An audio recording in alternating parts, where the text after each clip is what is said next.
Hello बच्चों, चलिए हमारा प्रश्न देखते हैं। हमारा प्रश्न है शब्दों को समझिए तथा परिभाषित कीजिए। हमें दिया है कुल।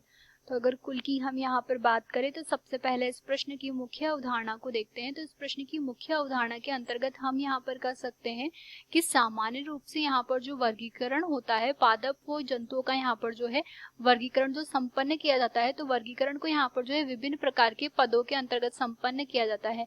वर्गीकरण की अगर हम बात करें तो इसको संपन्न करने के लिए यहाँ पर जो है विभिन्न प्रकार के जो आधार लिए जाते हैं उन्हें यहाँ पर जो है पदानुक्रम के अंतर्गत यहाँ पर लिए जाते हैं। इसके अंतर्गत यहाँ पर जो है कुछ सोपान होते हैं, यानी कि यहाँ पर सोपान होते हैं, पद यहाँ पर होते हैं। अब अगर इनकी हम यहाँ पर बात करें तो इन पदों को हम सामान्य रूप से यहाँ पर जो है वर्गी की संवर्ग के नाम से जानते हैं। अब अगर हम यहाँ पर बात करें वर्गी की संवर्ग की, तो वर्गी की संवर्ग जो है विभिन्न प्रकार के होते हैं, जिसके अंतर्गत हम यहाँ पर कह सकते हैं कि जैसे हमारा यहाँ पर सबसे छोटा जो होता है वो यहाँ पर जाति होती है। उसके पश्चात हम यहाँ पर कहते हैं कि इसके अंतर्गत यहाँ पर वंश आता है। वंश के पश्चात यहाँ पर जो है कुल आता है, जिसे हम फैमिली कहते हैं।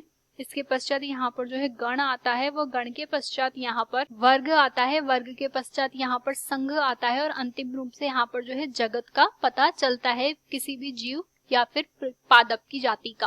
तो इस प्रकार से यहाँ पर जो है वर्गीकरण के ये सब आधार होते हैं और इन सबको हम वर्गी की संवर्ग कहते हैं। हमसे यहाँ पर पूछा गया है कुल के बारे में। तो अगर कुल की हम यहाँ पर बात करें तो सबसे पहले हम यहाँ पर कह सकते हैं कि कुल जो होता है सामान्य रूप से यह जो होता है इसके अंतर्गत यहाँ पर जो है संबंधित वंश आते हैं। तो इसके अंतर्गत यहाँ पर हम कहेंगे कि सबसे पहले तो इसके अंतर्गत यहाँ पर जो संबंधित वंश आते हैं।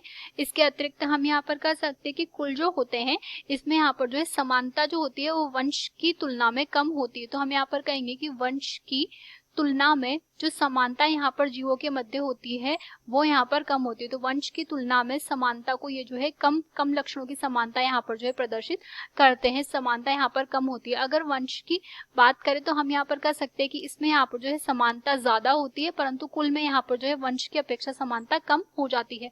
अगर इसके उदाहरण की हम यहाँ पर बात करें तो उदाहरण के अंतर्गत कह सकते हैं कि अगर हमारे पास में यहाँ पर 3 वंश उपस्थित है, जिसके अंतर्गत हम यहाँ पर कहेंगे कि पहला जो है वो हमारे पास में यहाँ पर सोलेनम है, दूसरा जो है वो हमारे पास में यहाँ पर जो है पिटूनिया है, और तीसरा जो हमारे पास उपस्थित है वो यहाँ पर धतूरा है। तो अगर इन तीनों की हम यहाँ पर बात करें तो ये तीनों जो होते हैं यहाँ पर यह जिस कुल के अंतर्गत आते हैं वह कुल या वो फैमिली जो होती है उसे हम यहाँ पर जो है सोलेनेसी के नाम से जानते हैं। तो ये तीनों जो है यहाँ पर सोलेनेसी के अंतर्गत आते हैं। तो हम यहाँ पर कह सकते हैं कि यहाँ पर समानता जो है वो कम हो जाती है, यानी कि वंश के आधार पर यहाँ पर जो है समानता थोड़ी सी कम हो जाती है। सामान्य रूप से अगर हम यहाँ पर बात करें कि कुल का वर्गीकरण यहाँ पर किस आधार पर संपन्न होता है, तो कुल के वर्गीकरण के लिए यहाँ पर सामान्य रूप से जो आधार लिया जाता है वो जनन यहाँ पर लिया जाता है। तो हम यहाँ पर कह सकते हैं कि यहाँ पर कायिक या फिर इसके अतिरिक्त यहाँ पर जो जननिक गुण होते हैं उनके आधार पर यहाँ पर इसका वर्गीकरण जो है संपन्न किया जाता है। तो इस प्रकार से हम कुल को यहाँ पर समझ सकते हैं। आशा करते हैं आपको ये प्रश्न समझ आया होगा।